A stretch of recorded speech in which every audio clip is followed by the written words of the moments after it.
The next stand we'll be talking about is combo stands. In order to open it up, you'll see two knobs right here, which are attached to the base of the combo stand. Just loosen those. And once they're both loosened, you can bring the base up right here and then kick each of the legs out, just like a tripod, and then it goes down. The body can actually go down even further than this point of the combo stand, but I usually like to keep it right here and tighten it right at the base. And once you tighten both parts, it's very secure. The legs aren't going to go anywhere. They're not going to move. And usually you'll be fine with just having the combo stand as it is. But if you're going to put very, very heavy light fixtures on the top, it's good practice to still put a sandbag at the base of the combo stand. So I have a sandbag right here that I can bring over and put in the base of the combo stand. This is just a different type of combo stand. This is a smaller one and it actually has wheels. This is for smaller light fixtures that we might want to put up top and wheel around in the ground if they need to move to a lot of different places. Setting this one up is even easier than before. There's only one screw attached to the base of the combo stand. Just loosen that, and then push the wheels down and out, and they spare like that. Tighten it back up, and then you can put it on the ground. And there we go. You can wheel around the ground however you'd like. If you want to lock it in place, in each of the wheels, there's a little lock right here that we can just push down on until it snaps. That way that wheel isn't going to go anywhere. Then I have a light right here that I can put on the combo stand. It has a little mount just like the light we had before. So we can put that on right here. And then there's a little screw just like before that we can tighten. And there you go. Now you have a light on a combo stand with wheels. These are just some general equipment that the grip is probably going to have to use on set, and something that maybe you should be aware about and how they work. Over here we have an apple box. Apple boxes are pretty simple. They're just simple boxes to raise your set any higher, raise some equipment, anything you need to give you some height. They might assist on allowing you to reach places or really anything. They're very versatile.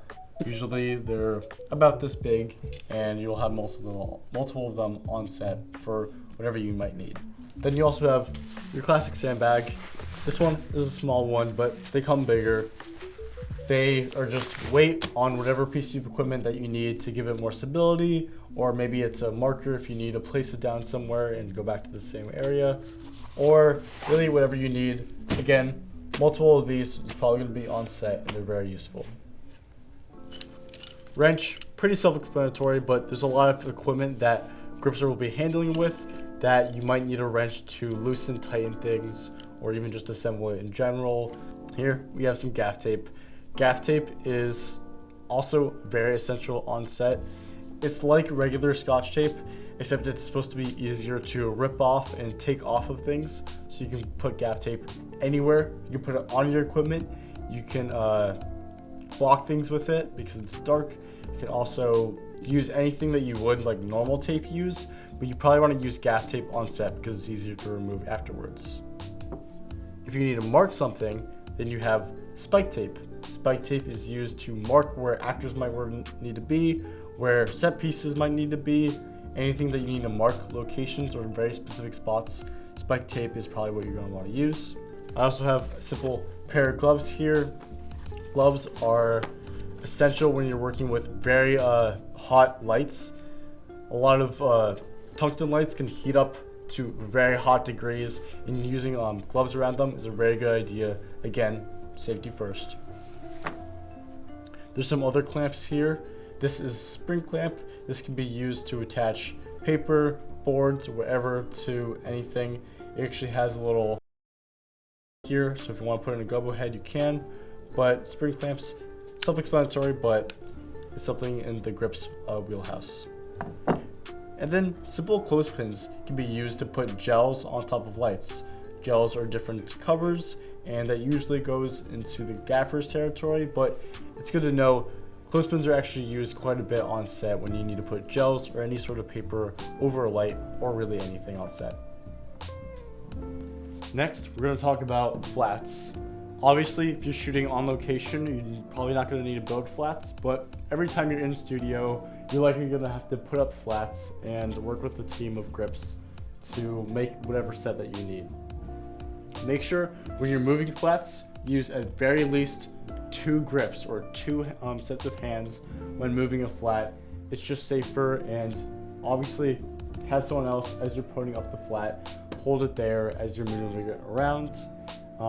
In the back, you're definitely going to need someone to hold the flat as you grab a sandbag for the back. So this is the back of the flat. Whenever you're putting it up, make sure to kick this leg out toward the middle. It'll be on the side there. But just bring it out to the middle, and then always put a sandbag at the base of your leg. If you don't have a sandbag on a flat, it could very easily fall and hurt someone. And it's better practice to put the sandbag on the far end of the leg on the outside. If it's towards the middle, the center of mass might push it a little towards the forward, and it has potential to fall over. And when you're putting the sandbag on, make sure someone is near the flat holding it as you're retrieving the sandbag. You don't want to leave the flats out by itself with no one holding it and no sandbag. Safety is the first importance on set. Whenever you're putting 2 flats together, you have to make sure to clamp each of the flats. There's 2 spots that you're going to want to clamp it. You have the top spot right here, right in the center. And then over here, we have the bottom clamp. Make sure they're pretty tight. You don't have to go all the way, but make sure it's pretty secure that these flats are together and they're not going to go anywhere. We have 4-inch clamps here. These are clamps that you can get at the studio if you just ask for 4-inch clamps. There are 6-inch clamps and there's 3-inch clamps.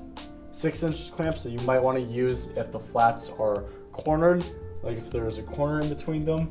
3-inch clamps you might need to use for desks and whatnot. But 4-inch is usually the standard for 2 flats that you're putting together, just like this. Grips usually work in teams, with the key grip being the leader.